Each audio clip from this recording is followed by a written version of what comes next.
Okay, so in this video, I'm going to be talking about my top 10 favourite films from 1975. These are all in accordance with the release dates from IMDb. And again, there's no right or wrong to this list. These are just my personal favourite films from 75. So it's just purely opinion. So I don't really have any honourable mentions for this year outside of the top 10. Nothing else really blew my socks off that I saw. So that being said, I'm just going to get straight in. And at number 10 is a film called Hard Times.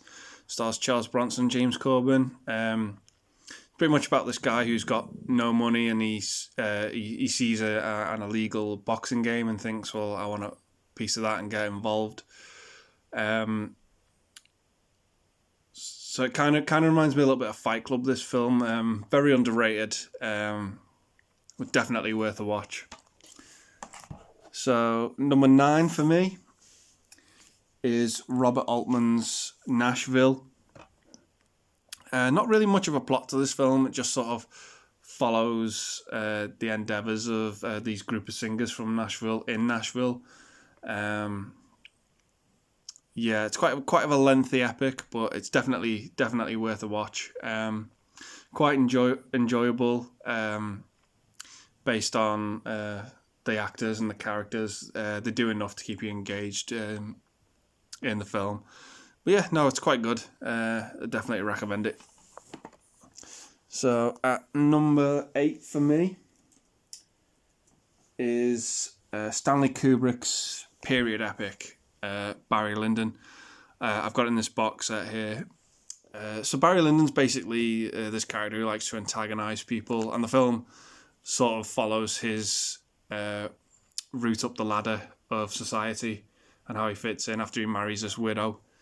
For me, the most memorable part of the film is Leonard Rossiter, who's probably most famous for Rising Damp, and he's also in Kubrick's 2001. He's not in the film very long, but he's very enjoyable, very entertaining actor. But yeah, no, it's about a 3-hour runtime. Definitely worth checking out though. Not my favourite Kubrick film out of his filmography, but it's definitely worth a watch. You can tell it's a Kubrick film. It's covered in his fingerprints and all his little idioms. But yeah, definitely worth a watch. So number 7 for me is Dario Argento's Deep Red. Very creepy film. Sort of follows this musician who ends up investigating a series of murders. Great payoff at the end. The creepiest scene for me in the film is probably there's like a scene where it's a shot of a room, and then out of nowhere this porcelain doll just appears riding this tricycle, and it's shit your pants stuff. Really entertaining, really underrated, and a great soundtrack from Goblin as well. Really good horror film from the 70s. The 70s and 80s for me, sort of, they were the best decades in churning out horror films. Really good. I think of recent times, some horror films just haven't been up to par. There's been a few good ones, but no, definitely the 70s and 80s churned out the best for me. At number 6 is a film. I don't love it, but I really, really like it. I find myself being drawn back to it every couple of years or so. And that's the Rocky Horror Picture Show. It's a musical. The music in it's absolutely great. Songs like The Time Warp, just really catchy. So it sort of follows these newlyweds. They get married at the beginning of the film, and they end up getting a flat tire in their car after the wedding, and they call into this house for help. Asked to use the telephone, and the house is just absolutely insane. They stumble across this party that's going on. And they meet the host, Dr. Frankenfurter, played by the epic Tim Curry. Everything he's in, I absolutely adore. Be it animated or live action.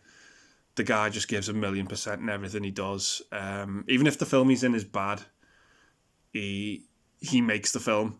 You're guaranteed to get a good performance from him.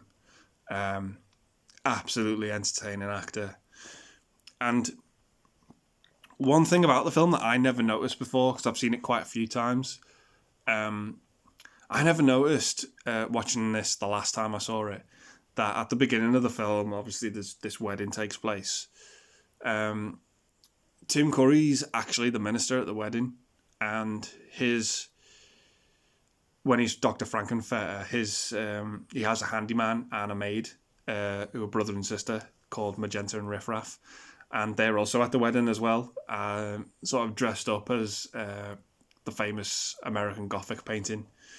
But yeah, as I say, it's a film. It's not a film I absolutely love, but it's a film I really, really like, and there's just something about it that keeps pulling me back to view it every couple of years or so. Definitely worth checking out if you've not seen it, but it is really good.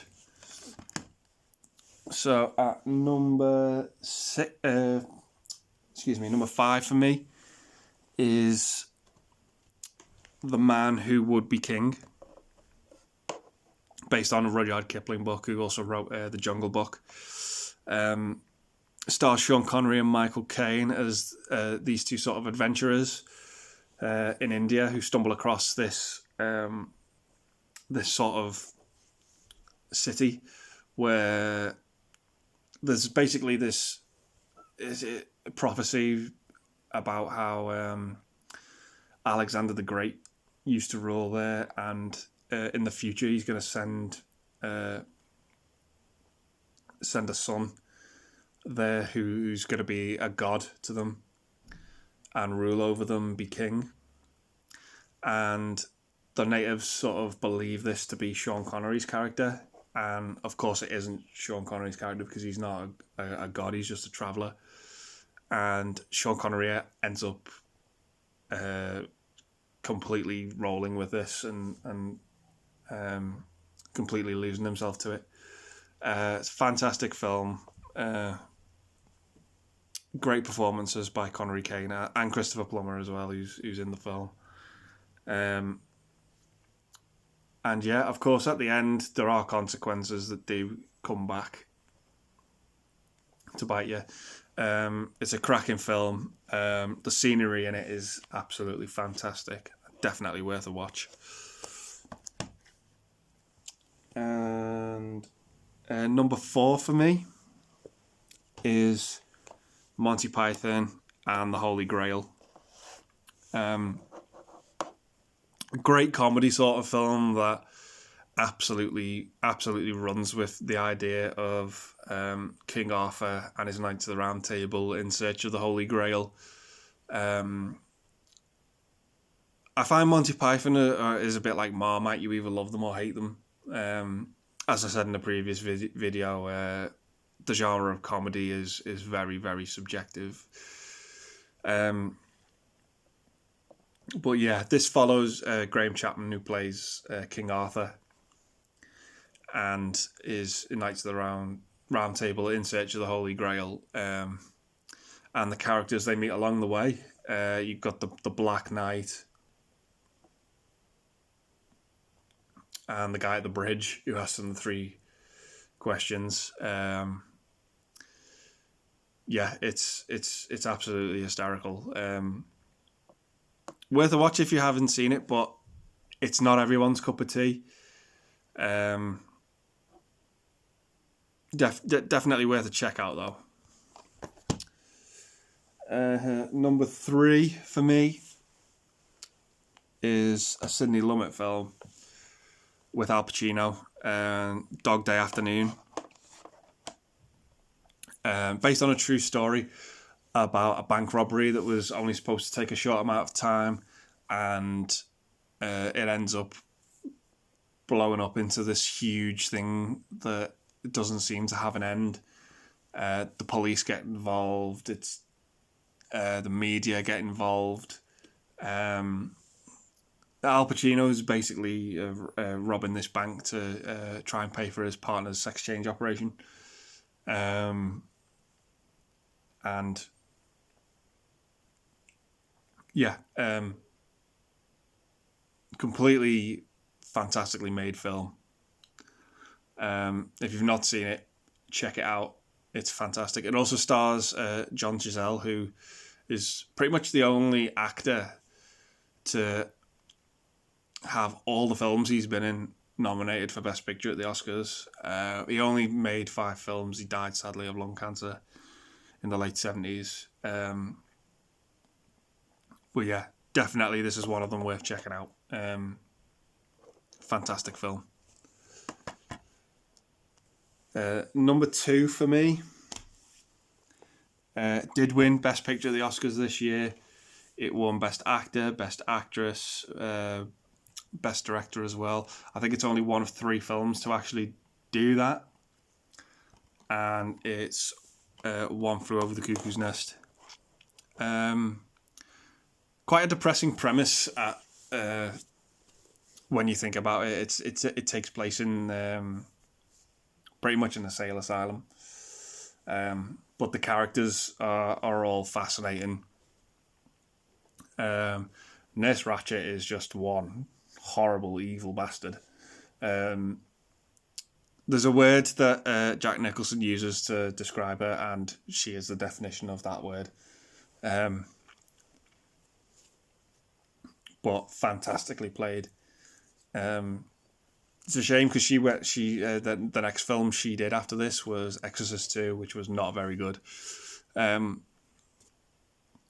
nevertheless, the scenes in it I absolutely love. There's a scene where they're all having a meeting, sat around, and Jack Nicholson's character Murphy says, "I'd like to watch the World Series if we can," and Nurse Ratched says, "Well, yeah, okay, we'll take a vote on it. There's other people here as well. We've got to consider them. We'll take a vote." And only 2 people put their hands up, and then he's like, "Well, okay." He tries again the next meeting. He gets 10 votes out of 21. So, out of 20, sorry. And then the chief, the character there, he's the last person to put his hand up, but Nurse Ratched rules the meeting adjourned. And he absolutely loses it. And then he decides, you know what, I'm not going to let her beat me. I'm going to pretend that it's on. And he watches it and commentates it. And her reaction is priceless. Yeah, great film. Masterfully made, masterfully acted. Well deserved of all the Oscars it won. Absolutely fantastic film. So that brings me to my number 1 pick. And that is Steven Spielberg's Jaws.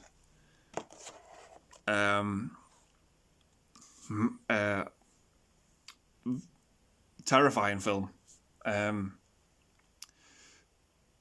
Completely. If you enjoyed swimming, this would probably put you off swimming in the ocean at least. The John Williams score is just, you feel the shark's presence